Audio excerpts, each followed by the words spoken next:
गेल्या अनेक दिवसांपासून औरंगजेबच्या कबरीचा मुद्दा सातत्याने उपस्थित केला जातोय। खरं तर याला कुठेतरी वेळीच आळा घालणं अत्यंत गरजेचं आहे।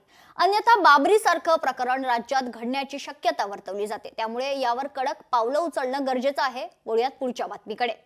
तर झटका मटणाच्या मुद्द्यावरून आता मंत्री रामदास आठवले यांनी त्यांच्या खास शैलीत प्रतिक्रिया दिली आहे। मटण झटका असो व हलाल, आपल्याला मटण खायला मिळायला पाहिजे असं रामदास आठवले म्हणाले। झटक्याने करा अगर पटक्याने करा, पण नितेश राणे यांनी एवढी हार्ड भूमिका घेऊ नये असा सल्ला देखील आठवले यांनी दिलाय। सर्वधर्म समभावचा विचार करता मी नितेश राणे यांचा खरं तर भूमिकेशी सहमत नाही असं देखील आठवले म्हणाले। नाही, आता एक झटका असो हलाल असो, खाण्यासाठी आपल्याला मटण खायला मिळणारच आहे।